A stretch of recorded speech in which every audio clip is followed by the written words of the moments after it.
I don't know how you guys picture this, but when I picture scale, I picture myself holding something like a can or a bar, something that's a regular object to the human eye that we can compare it to. And then I look at the size of the figure and the size of the car, right? This is several feet off the ground for this man, so he would be standing somewhere around here.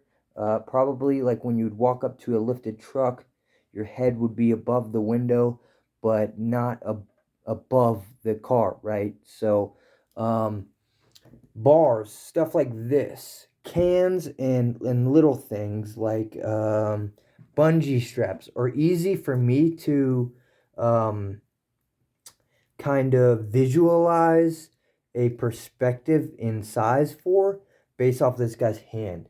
And all I have to do is look at the steering wheel and then base a steering wheel size off of other objects that are bigger, like a can of soda. A can of soda is obviously bigger than the diameter of a steering wheel. Well, just like these bars like this and bars like this, some of these are smaller than others, where you have to picture what something like this would be like in real life. Roll bars on a vehicle of this size would not be as thin as the bars on this luggage rack.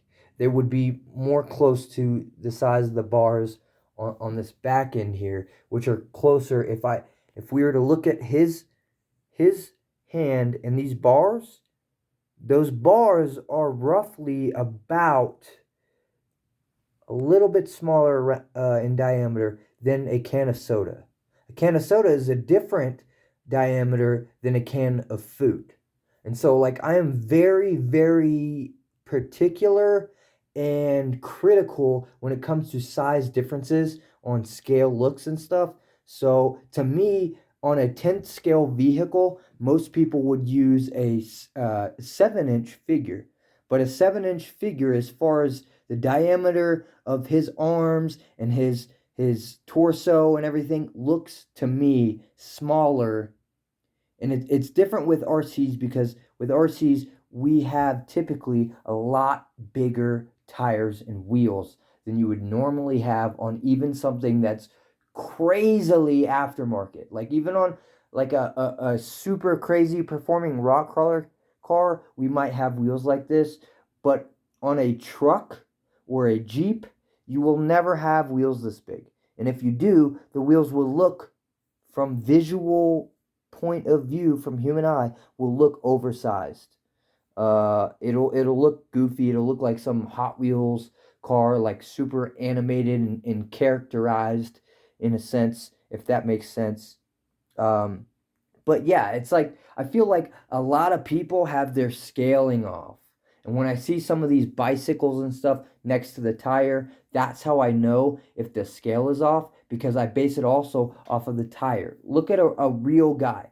When you are a real person standing of 5 feet or 6 feet, it doesn't matter. That 1 foot difference really doesn't make a matter whenever you're talking about tires that are either 3 feet tall or 2 feet tall. When they're 3 feet tall or taller, that's like getting into the range of like not necessarily an actual monster truck, but it's like it's getting up there. These are huge, huge tires. In real life, these would be like 70 something inch tires, dude. Huge, huge fucking tires. On an RC like this, they look somewhat normal. So that's why I went with an 8-inch figure instead of the more widely known used 7-inch figure for a 10th scale car. Because I think 10th scale, as far as in the figures go in inches, it's more suitable for like a 8-inch to 9-inch figure. If you have a small something like a Jimny or something with a very short and and short in height, smaller wheelbase, you could probably get away with a 7-inch figure, which is your standard action figure size. These are a little bit bigger. This is what I have found that comes with real clothing, but is closer to a 7-inch figure size without having to buy a sixth scale, which is a 10-inch figure, which is Barbie doll size, right? Barbie doll and the original large GI Joes are 10-inch, these are 8-inch, and then what is typically scaled for the 10-inch is a 7-inch figure. But I found, like, looking through the window at the figure and the figure compared to the doors and the door handles and every little detail on this truck and standing next to it, I think that 7 is too small for certain rigs. It depends on the rig because not all vehicles are the same size. You know, that's another thing that we have to take into account.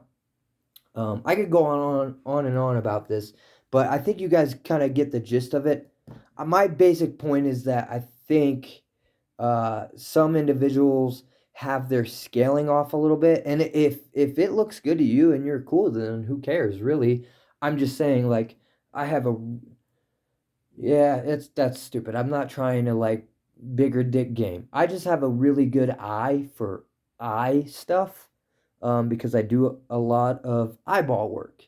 And whenever I measure, I end up finding that my eyeball is most of the time extremely close. So I feel as if like my visual measurements are accountable. That's the only reason why I'm saying that. It's not to one up anybody. It's not to say that I am better than you or I'm more sophisticated or better at this thing than you are. I'm just saying that from my point of view and my perspective, some of the scale sizes that I see a lot on the internet and YouTube and stuff are off to me.